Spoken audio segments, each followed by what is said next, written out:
Welcome to No Pun Intended, presented by Club Fantasy. It is time for yet another Look Inside episode. If you've not been following along with this series, we are giving every NFL team their own episode where we focus on the fantasy outlook heading into this 2026 season. It is time for the Houston Texans.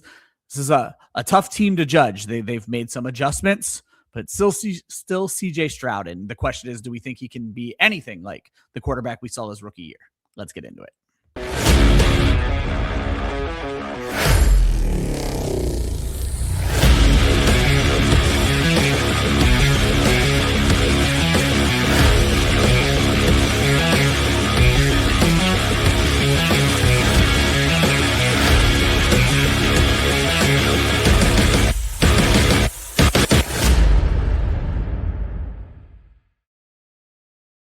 Welcome to No Pun Intended, presented by Club Fantasy. Ryan Weiss in the host seat for another Look Inside episode. Josh Hudson, we're ready to talk Houston Texans.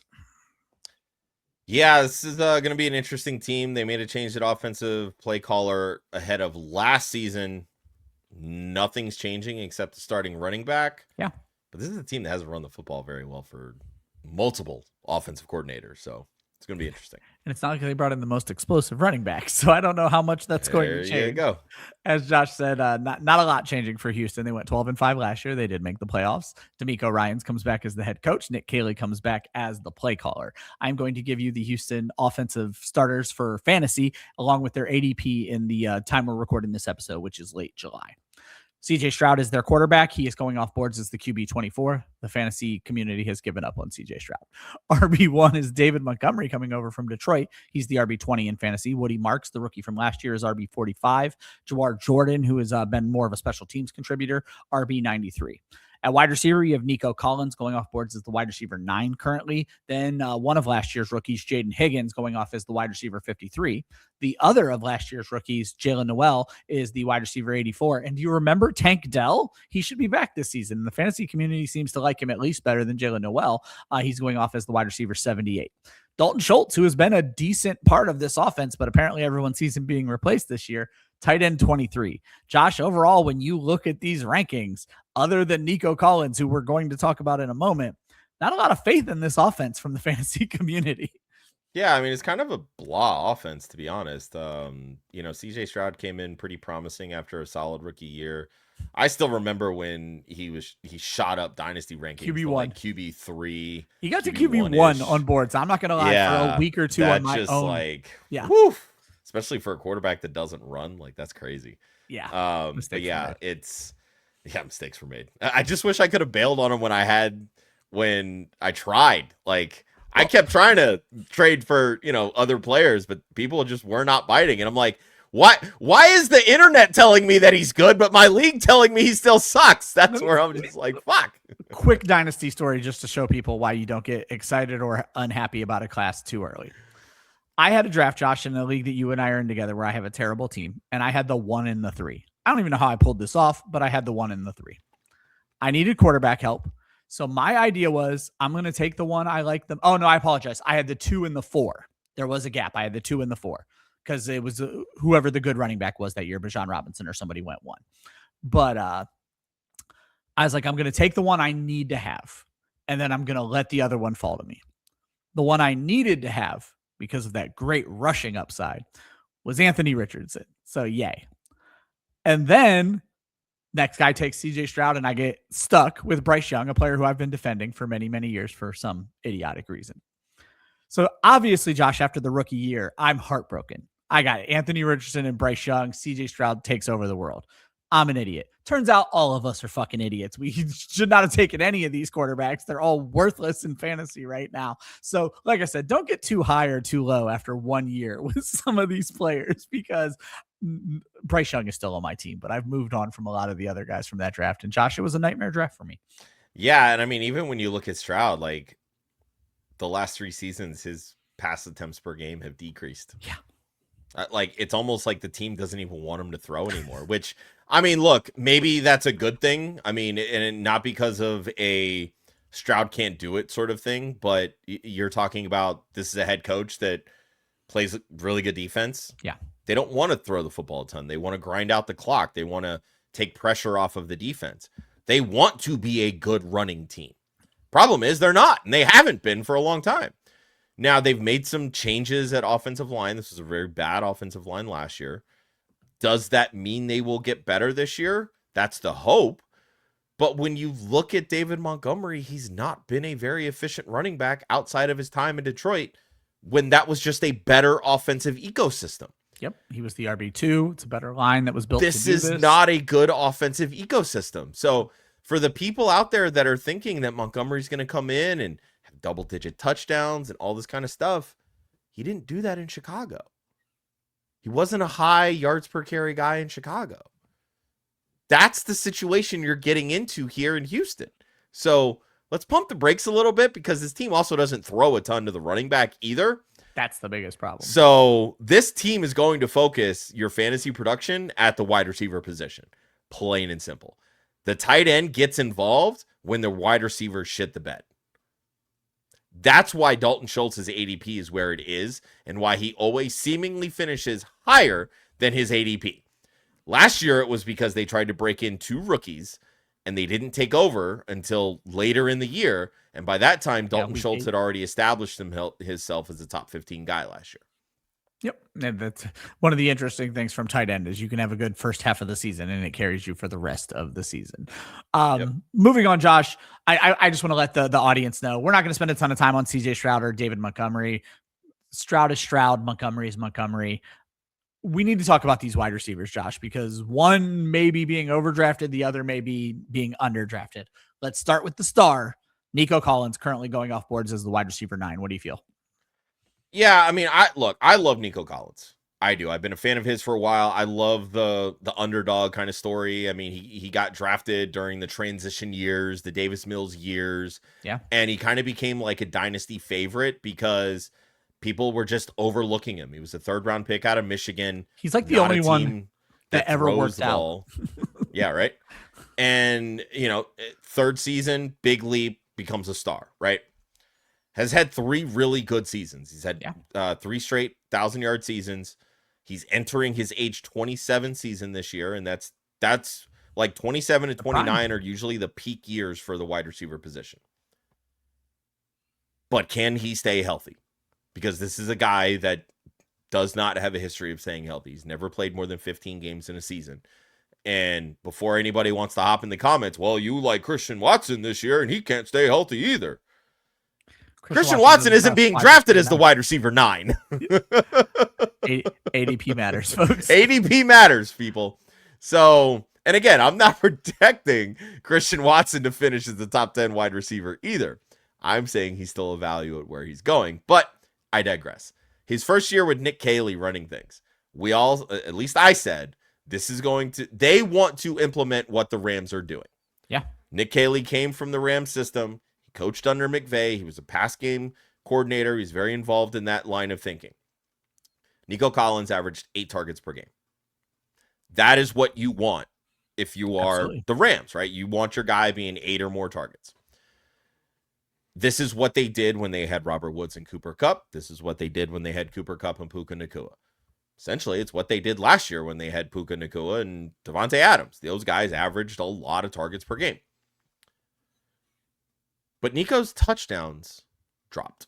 Yeah. 8 to 7. And first year with Caley went to 6. Nico's a big wide receiver. And for a guy that should be a red zone weapon, they don't use him that way. Yeah. So right now, that should already tell you the top 10 upside is minimal.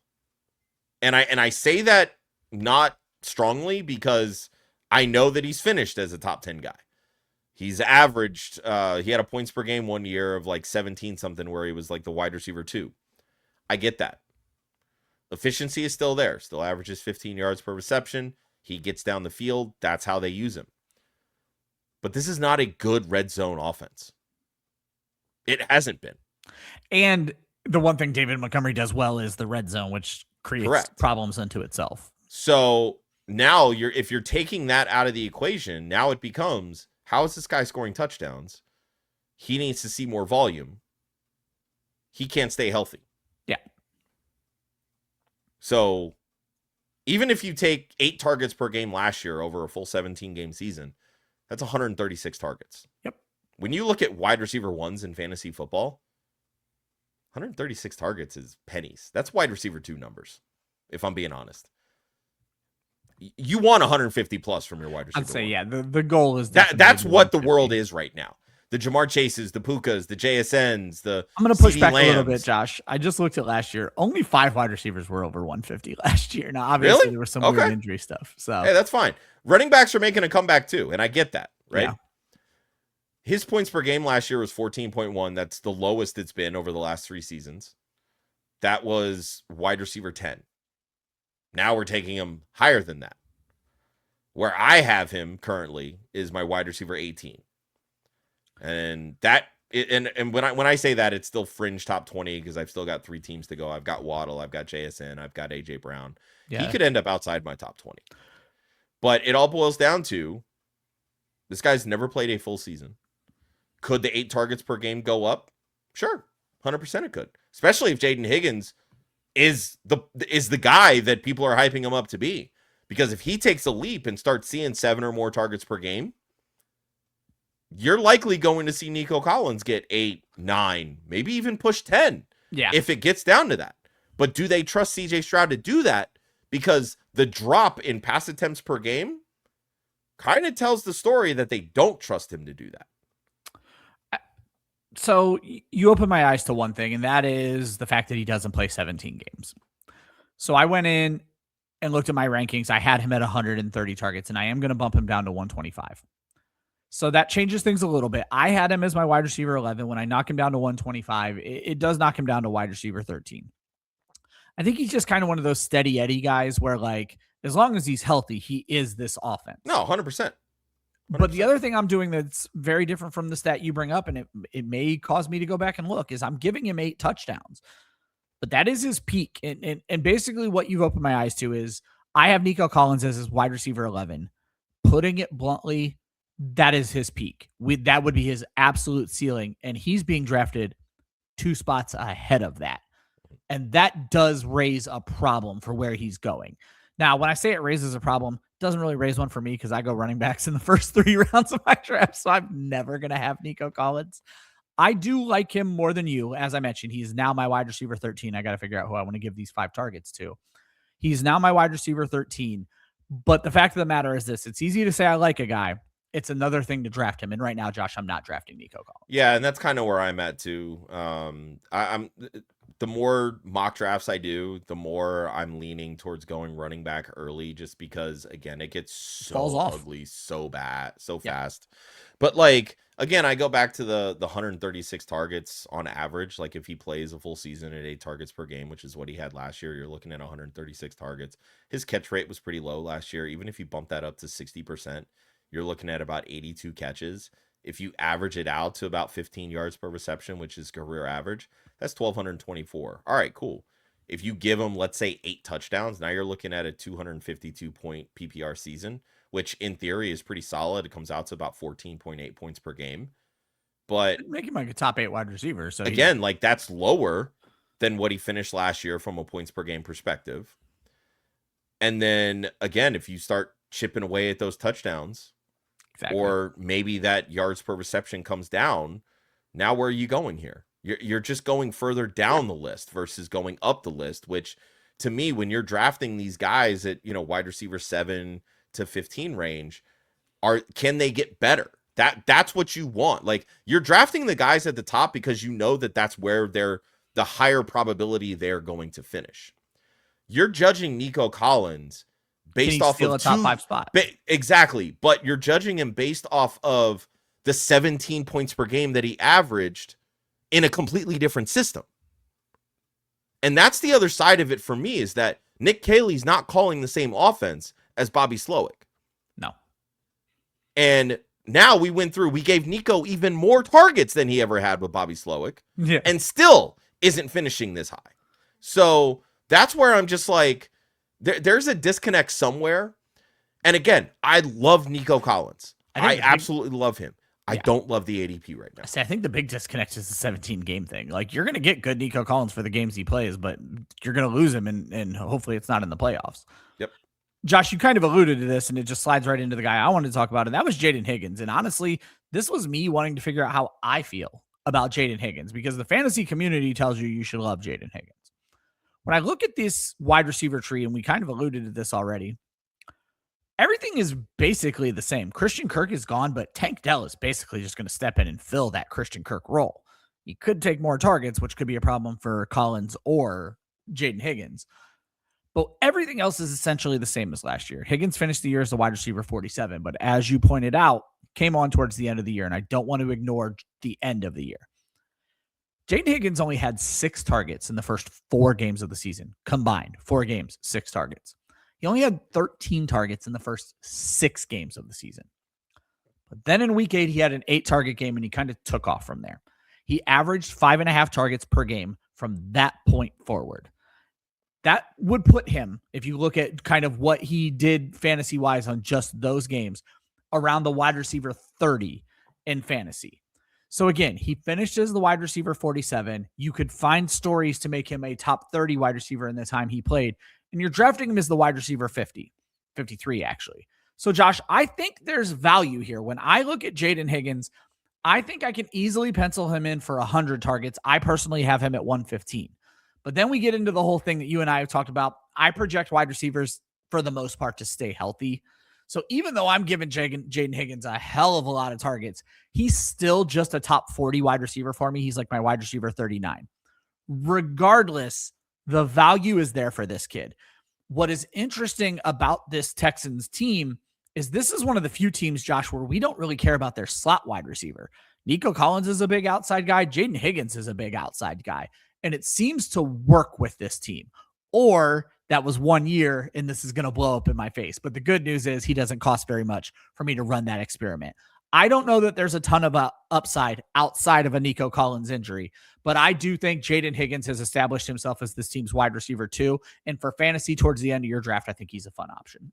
Yeah, I mean, I think, again, when you look at the system that Nick Caley is implementing, coming from the Rams and how they've utilized their top 2 wide receivers, I think the upside with Higgins is, can he be a 1B versus a wide receiver 2? Because you giving him 115 targets, that tells me that he's more of a 1B. Now, I gave him 90 to Nico's 126, so I still have him up there because, again, I think this passing offense is going to go through those 2 guys. But that could also mean that Higgins could see even potentially more targets. And you talk about the slow start last year. Jayden Higgins scored the same number of touchdowns as Nico Collins. Yep. Came on in those last 10 games. Okay. So this is what I'm talking about with Nico, is that he's not been a huge touchdown producer. Jayden Higgins did that in his basically half a season. So maybe Jayden Higgins is the touchdown guy, and that instantly shoots his value even higher. And if you start giving him more targets, because again, I have him at 90, you have him at 115. I think that there's room here where he could finish top 36, hit that top 30 number.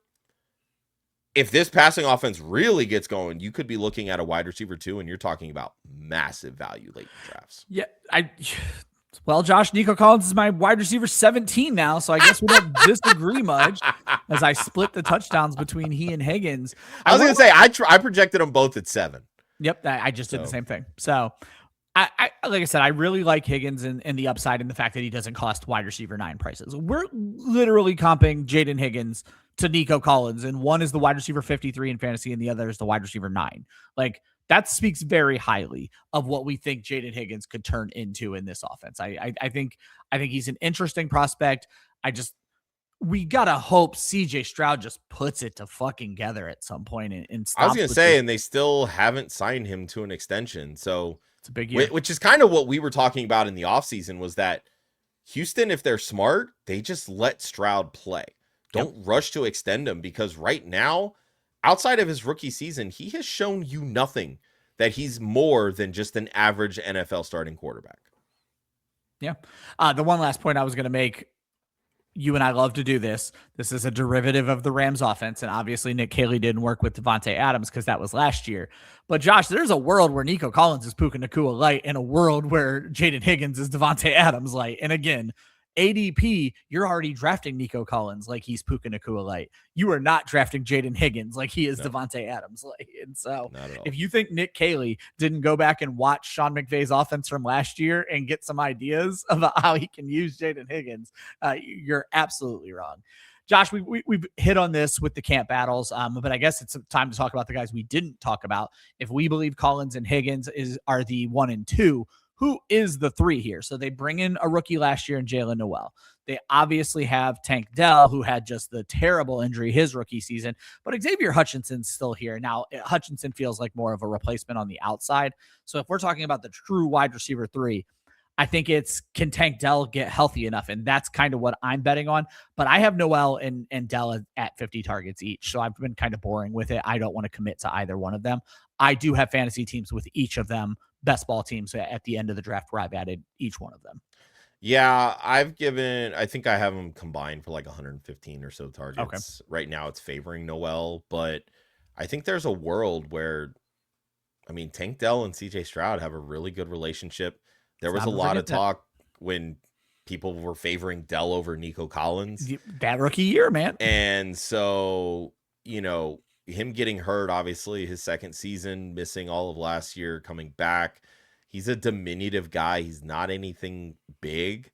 So the slot role makes a lot of sense for him. I could see him lapping Jaylen Noel. And there's plenty of people that love Jaylen Noel even more than Jayden Higgins. Absolutely. So, like, this team could have a really good wide receiver core. And it just boils down to, what is CJ Stroud doing? Because if it's not getting these guys the football, he's not the guy. I'm sorry. Yep. You know, so yeah, I mean, I'm not sitting here and over investing in a wide receiver 3 in this sort of Rams derivative offense because the wide receiver 3 just doesn't matter. But again, Nico has missed time in the past. Jayden Higgins started slow last year. If any of these guys falter, these, you know, Noel, Dell are going to step up with potentially Dalton Schultz as well, because they're not targeting the running back position. I don't care how talented David Montgomery is as a receiving back. This is just not this offense. We didn't see it last year. We've not seen it with the Rams. It makes me pull my hair out as a Kieran Williams fan. So it's unnecessary. They're not going to use it. So nope. And we wrap up the Rams episode as we always do with our best bets. I will remind you, all of our rankings are available at clubfantasyffl.com. Right now, mine are on the site. Josh's will probably be on by the time you're seeing this episode.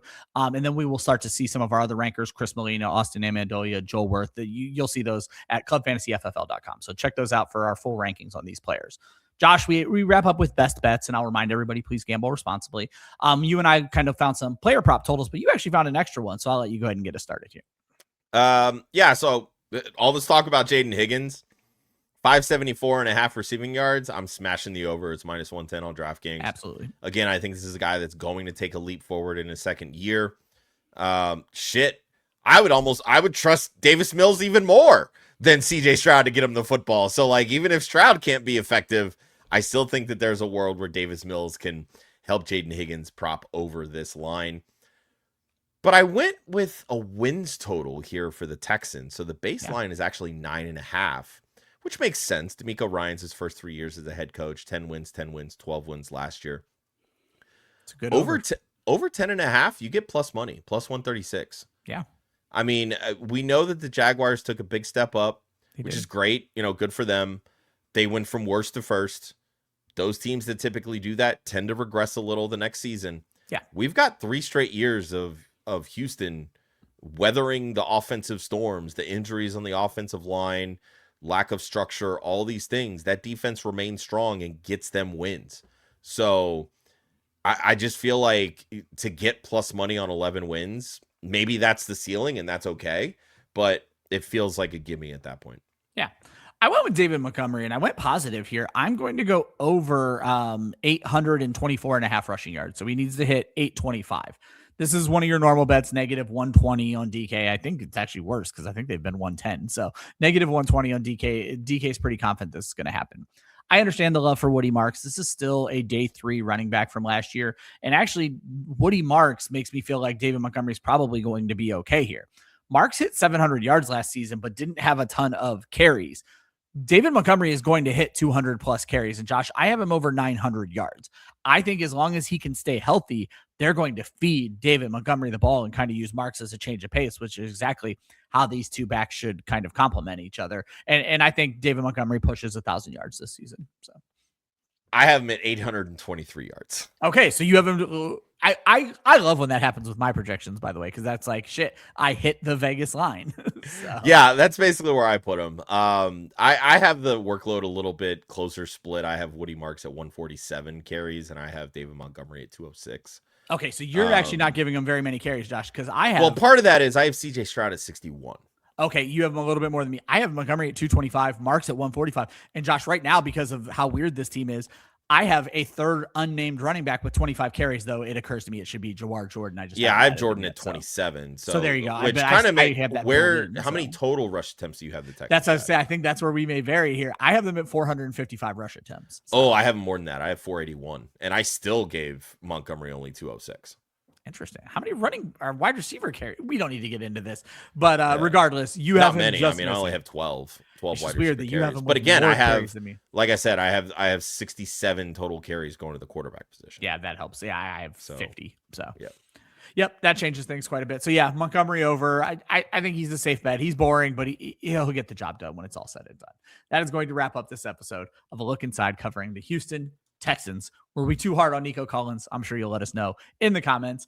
If you haven't done so already, be so kind, hit that like button, hit that subscribe button. If you happen to be listening on Apple or Spotify, hit that follow button. Always remember, defense wins championships, offense wins fantasy football, and we will see you at the next Look Inside.